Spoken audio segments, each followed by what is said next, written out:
नमस्ते। आज की वीडियो में हम देखने वाले हैं एब्डोमिनल ब्लोटिंग के बारे में, पेट फूलना। बहुत सारे लोग ये प्रश्न करते हैं मेरे से कि हमें जैसे ही कुछ खाते हैं तो पेट फूल जाता है। कुछ लोग कहते हैं हमने तो कुछ खाया ही नहीं फिर भी पेट फूल गया, सुबह उठते ही पेट फूल जा रहा है। तो आखिर इसका क्या कारण है? लोग इतना परहेज करते हैं, कभी कोई चूरन खा रहे हैं, कभी कुछ दवाइयाँ खा रहे हैं, लेकिन पेट है कि वो जैसे का तैसा ही बना हुआ है। तो आखिर इसका क्या कारण है और इसका क्या ट्रीटमेंट हम कर सकते हैं, आज की वीडियो में हम सब यही देखने वाले हैं। तो आप लोग इसको देखते रहिए और इसके सारे कॉन्सेप्ट को समझते रहिए, क्योंकि जब तक आप कारण पर इलाज नहीं करेंगे आपका निवारण परमानेंट नहीं हो पाएगा। हम सब क्या करते हैं, निवारण पर ज़्यादा ध्यान देते हैं कि हमें कोई चूरन मिल जाए, हमें कोई पाउडर मिल जाए, हमें कोई पॉइंट मिल जाए कि लगाएं तो आराम हो जाए। नहीं, आपको कारण पर फोकस करना है कि हुआ ही क्यों था, तो उससे आप निवारण जल्दी कर पाएंगे। एब्डोमिनल ब्लोटिंग माने क्या? एब्डोमिनल ब्लोटिंग माने पेट का फूल जाना। आज हम इसको कंपेयर करेंगे एक गुब्बारे के साथ। गुब्बारा फूल गया, क्यों फूला होगा? क्योंकि उसके अंदर गैस भरी होगी या पानी भरा होगा या कुछ तो भरा होगा। ऐसे ही हमारा जो एब्डोमेन है, जस्ट लाइक गुब्बारा, बलून, वो फूलता और पिचकता कैसे होगा? अब किसी किसी के पेट में तो खाने के बाद भी कुछ पता ही नहीं चलता कि है भी कि नहीं। तो इसका मतलब है कि हमने कुछ ऐसी चीज़ ली है जिससे हमारा जो पेट है उसमें गैस भरी, या वाटर रिटेंशन तो कम ही होगा, किसी बीमारी के केस में होगा, लेकिन मोस्ट ऑफ द टाइम जो हम एब्डोमिनल ब्लोटिंग की शिकायत करते हैं उसमें गैस की प्रॉब्लम ज़्यादा होती है। तो सिंपल है कि गैस है। अब ये गैस कैसे आती है? हमारे लाइफ स्टाइल से और हमारी डाइट से या कुछ बीमारियों से। तो यहाँ मैं जो डिस्कस कर रही हूँ, बीमारियों का डिस्कस नहीं कर रही हूँ, वो अलग बात है, और ना तो उस गंभीर बीमारियों का उपचार 1-2 पॉइंट से हो सकता है, उसके लिए अलग है। 90% केसेस में समस्या का जो कारण है वो आपके पास ही होता है, डाइट और लाइफ स्टाइल में छुपा होता है। तो इसी के बारे में हम इसमें बात करने वाले। सबसे पहला है, सुबह उठते ही आपका पेट फूल रहा है। आप कहते हैं रात में कहाँ क्या खाया, सो के उठे ही तो हैं, तो क्या हो गया? नहीं, आपको देखना है इसके पहले कब और क्या खाया था, कहीं उसमें कुछ गड़बड़ तो नहीं। ज़्यादातर हमें लोग बोलते हैं हम तो बड़ा सादा खाना खाते हैं। 2 गलतियां करते हैं। एक गलती करते हैं, हम उस खाने का कॉम्बिनेशन गड़बड़ करते हैं, रॉन्ग कॉम्बिनेशन वाले फूड खाते हैं। और दूसरा करते हैं, खाना को कैसे खाना चाहिए, पूरा कंप्लीट कुकिंग का प्रोसेस कैसे करना है, उसमें चूक करते हैं।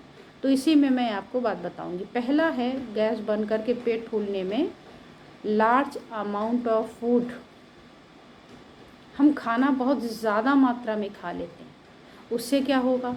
जब खाना आप ज़्यादा मात्रा में खाएंगे तो डाइजेस्ट नहीं हो पाएगा। जैसे आप मिक्सी यहाँ पर देख सकते हैं, मिक्सी में आपने पूरा ब्रिम फुल कर दिया, पूरा मुंह तक उसके भर दिया और चलाते हैं तो क्या करता है, वो बाहर की ओर भागता है। तो आप उसको लिमिटेड कर देते हैं कि हम इसको पीसेंगे तो थोड़ा तो ऊपर आएगा, अपने केस में ध्यान नहीं रखते। ज़रा सा भी कोई चीज़ हमारे टेस्ट के हिसाब से आ गई तो हम ओवर ईटिंग कर लेते हैं, और फिर क्या होगा? फूलेगा पेट।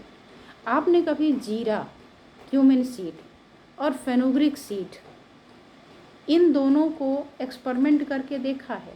आप इसको एक्सपेरिमेंट करें तो लार्ज अमाउंट वाली चीज़ आपको यहाँ समझ में आ जाएगी। 1 चम्मच जीरा, क्यूमिन सीड को आप 1 कप पानी में सोख करके रख दीजिए। ठीक, दूसरे कप में एक कप होगा पानी, और उसमें आप 1 चम्मच मेथी, चाहे पाउडर हो और चाहे आपका दाना हो, उसको सोख कर दीजिए। और दूसरे दिन सुबह देखिए कि क्या हुआ। जीरे वाला जो कप होगा उसमें आप देखेंगे तो जीरे की क्वांटिटी में बहुत ज़्यादा आपको फ़र्क नहीं दिखेगा, वो कांस्टेंट ही होगा, बस केवल कलर में डिफरेंस आ गया होगा पानी के। लेकिन जब आप मेथी के बीज वाला कप उठाते हैं तो वो फूल करके काफ़ी बड़ा हो जाता है। ऐसे ही जब हम खाते हैं खाना तो कुछ चीज़ें ऐसी होती हैं जो मात्रा में कम हैं, बाद में फूल के ज़्यादा हो जाएंगी।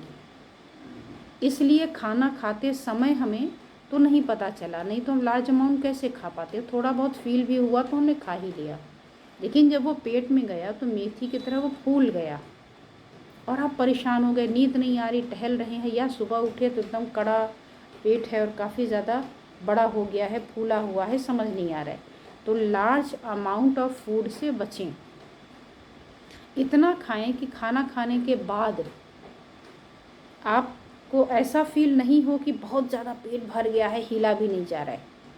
खाना उतना खाएं कि खाने के बाद भी आप बैठ सकें, बात कर सकें, आराम से टहल सकें। ठीक। दूसरी हम क्या करते हैं, फास्ट ईटिंग करते हैं। कहीं जाना है, जल्दी जल्दी खा लिया। उस जल्दी खाने में क्या प्रॉब्लम हो गई, जब आप जल्दी जल्दी खाते हैं ना तो खाने के साथ में गैस भी लेते हैं, गैस भी जा रही, पानी भी पी रहे हैं, खाना भी खा रहे हैं, है ना। तो फास्ट ईटिंग में अटक भी गया, पानी सुधार दिया, तो उसमें भी खाने के इनडाइजेशन के चांसेस ज़्यादा होते हैं। खाना आपका पच नहीं रहा, सड़ रहा है, सड़ेगा तो ऑब्वियसली गैस बनेगी और पेट फूलेगा। इसके अलावा स्लीपिंग, खाना खाया, खाना खा के सो गए। अब क्या हुआ, जब हम सो जाते हैं तो खाने का डाइजेशन हमारा स्लो हो जाता है, रेस्पिरेशन रेट स्लो हो जाता है, सारी चीज़ें स्लो डाउन हो जाती हैं, वो भी रेस्ट करती हैं। तो ऐसे ही आपका डाइजेशन भी स्लो हो गया। तो खाने के तुरंत बाद अगर आप सोते हैं तो ये समस्या होगी। इसके अलावा पीने का, अगर आप खाना खा के तुरंत पानी पी लेते हैं तो भी इंडाइजेशन हो गई। खाने के बाद आप कोई सोडा पी लेते हैं या बियर पी लेते हैं या कोई कोल्ड ड्रिंक वगैरह पी लेते हैं, तो जब आप ऐसा करते हैं तो भी खाना आपका पचने के बजाय सड़ेगा, और सड़ेगा तो ऑब्वियसली गैस बनेगी, पेट फूलेगा। तो अगर आप ये गलती करते हैं तो ना करें। कितनी देर बाद पानी पिएं, फिर क्या है रॉन्ग कॉम्बिनेशन जो आप बता रहे हैं, तो इसके लिए अलग से ऑलरेडी वीडियो बनी हुई है, प्लेलिस्ट है डेली रूटीन। डेली रूटीन को जब आप क्लिक करेंगे तो उसमें बहुत सारी 26-27 वीडियोज़ हैं। उसमें ये भी है रॉन्ग कॉम्बिनेशन ऑफ फूड, और पानी पीने के बाद वाला जो मैं बता रही हूँ ये भी आपको उसमें मिल जाएगा। इसके अलावा खाना खाने के बाद पानी पीने से 103 बीमारियों की जो संभावना है उसकी भी मैंने वीडियो बनाई है 2 पार्ट में। उसका टाइटल ही यही दिया है मैंने कि अगर आप खाना खाने के बाद पानी पीते हैं तो होंगी 103 बीमारियाँ। कौन कौन सी होती हैं वहाँ भी आप देख सकते हैं, ये गलती मत करिए। इसके अलावा खाने के साथ में आप सैलड भी यूज़ करते हैं। सैलड है कच्चा और खाना है आपका पका हुआ,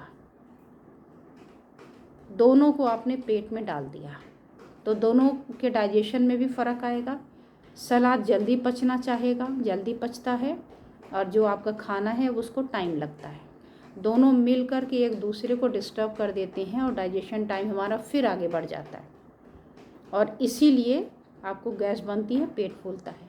तो कोशिश करें कि जो ये खीरा, टमाटर, ये सारी चीज़ें हैं ना, उसको आप अलग करें, अलग खाएं। आज से कुछ साल पहले तक आपने कभी खाने में, सलाद नहीं देखा होगा, और सलाद में अगर देखा भी होगा तो प्याज वगैरह देखी होगी, टमाटर और प्याज देखा होगा। लेकिन ये जो आजकल का जो सैलेड है ये आपने नहीं देखा होगा कि पत्ता गोभी भी ले लिया, ये भी ले लिया, वो भी ले लिया, वो नहीं देखा। क्यों? क्योंकि उसका यही कारण था। अगर आप पत्ता गोभी के पीसेस लेते हैं तो जो कलीफ्लावर वाली चीज़ें हैं, जैसे कलीफ्लावर है और कैबेज है, ब्रोकली वगैरह हैं, ये भी लोग कुछ सैलेड में यूज़ करते हैं, ये गैसियस हैं। तो लोग हमारे इतने समझदार के कि वो उसको मिक्स नहीं करते, तो वो अलग ही खाते थे और उसके काफ़ी देर बाद अपना खाना वगैरह खाते थे। ये अलग से खाने वाली चीज़ें थी। आज हम खीरा अपने खाने के साथ खाते हैं, पहले के टाइम में लोग खाना खाने के बाद में अलग से खीरा वगैरह लेके उसमें उसका ऊपर वाला पोर्शन रब करके और फिर उसको कट करके नमक वगैरह डाल के खाते थे।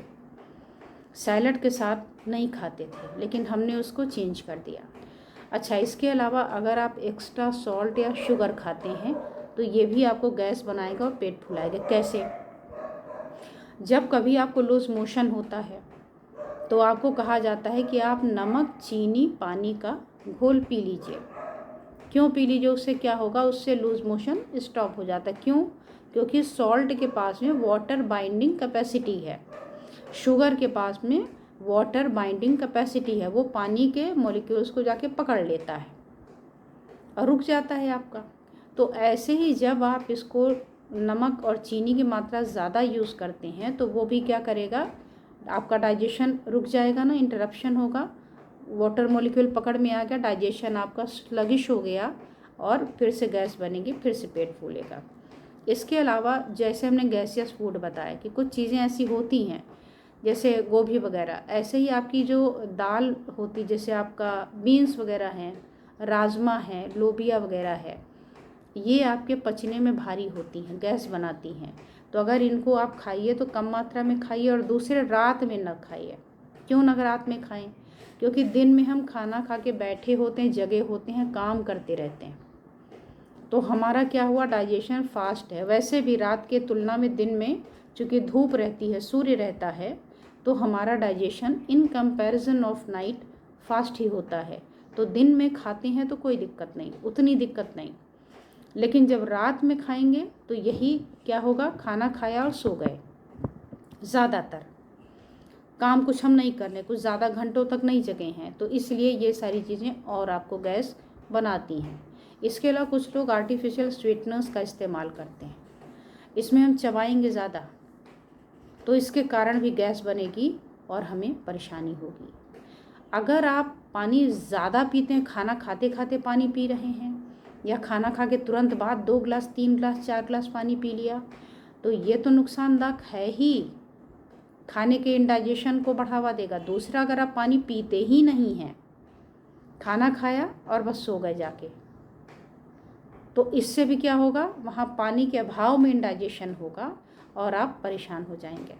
इसके अलावा कुछ लोगों को देखा होगा, फीमेल्स में वाटर रिटेंशन होता है जब वो पीरियड के दौरान वाटर रिटेंशन हो गया और पेट फूल गया।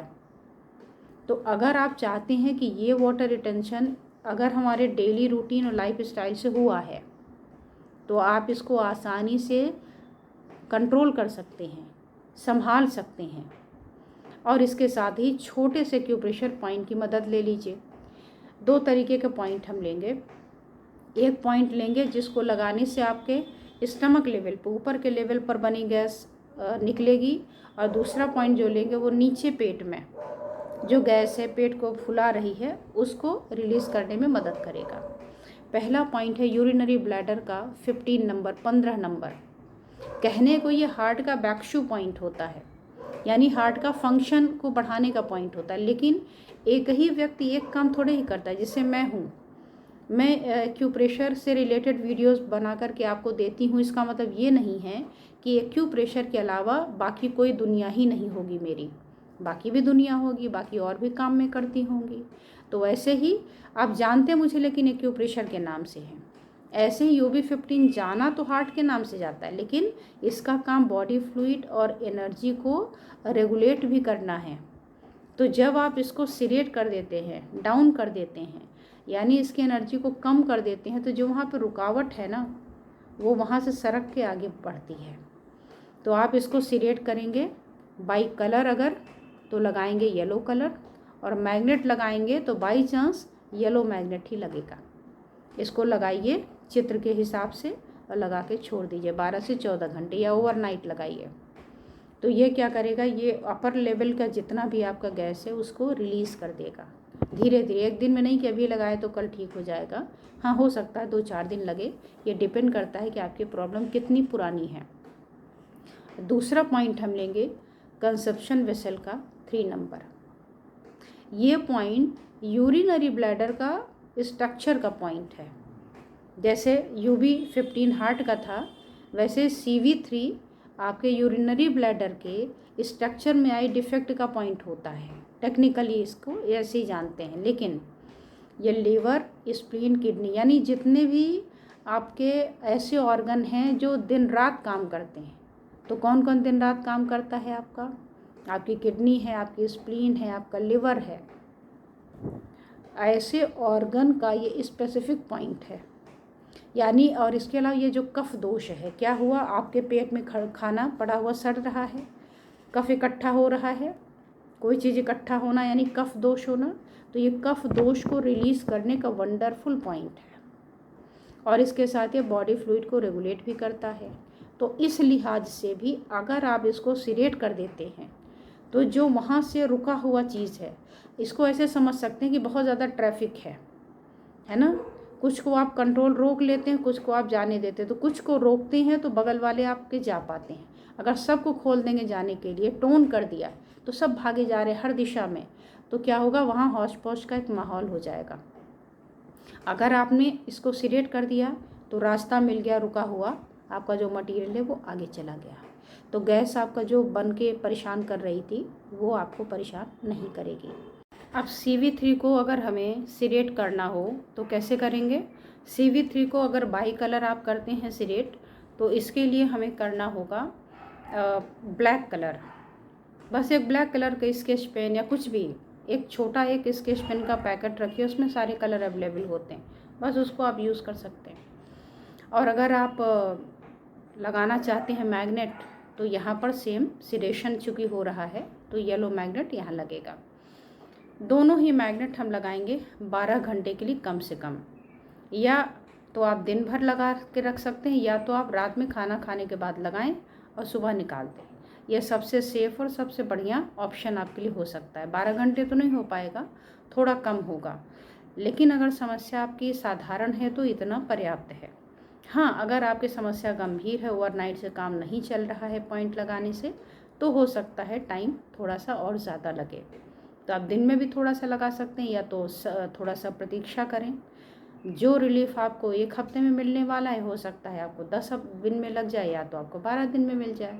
तो थोड़ा वेट कर लीजिए, या तो पॉइंट की जो ड्यूरेशन है वो थोड़ा सा बढ़ा लीजिए। तो आप इसको आजमाएं, और आजमाने के साथ ही आपकी अपनी जो डेली रूटीन लाइफ स्टाइल है उसको भी मेंटेन करके चलेंगे तो बेटर होगा। और अगर आपको ये वीडियो अच्छी लगे तो आप इसे लाइक कमेंट शेयर तो करें। साथ ही अगर आपको लगता है कि इस तरीके की वीडियो आपको तुरंत मिल जाए, आपको ढूंढना नहीं पड़े, तो आप मेरे चैनल को सब्सक्राइब कर लीजिएगा।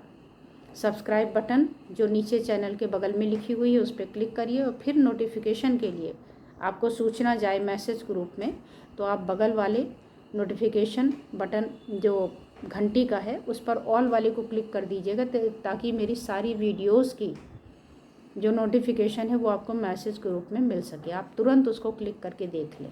और अगर आप चाहते हैं कि आपकी समस्या गंभीर है, किसी बीमारी के कारण पेट फूल रहा है, लीवर की कोई परेशानी है, या कोलाइटिस वगैरह है, या IBS है, तब हो सकता है आपको 2 पॉइंट से आराम ना मिले।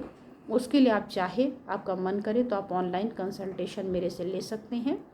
सामने नंबर दिया हुआ है, इसमें फर्स्ट वाले नंबर पे आप मैसेज करें, और रिज़ल्ट उसका आए कुछ, इसके लिए थोड़ी सी प्रतीक्षा कर लें, लेकिन ज़्यादा प्रतीक्षा नहीं करना है। अगर आपको लगता है कि थोड़ा ज़्यादा लेट हो रहा है, तो आप दूसरे दिन फिर से उसमें रिमाइंड करा दीजिए कि मेरा ट्रीटमेंट का लेना है अभी मुझे, तो वो आपका देख लिया जाएगा और आपको इलाज भेज दिया जाएगा।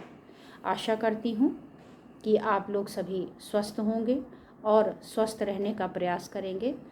इन्हीं चैनल के माध्यम से मेरा ये भी कोशिश होता है कि आप सभी को घर बैठे इस विधा को पहुंचाऊं और स्वस्थ रखने का प्रयास करूं।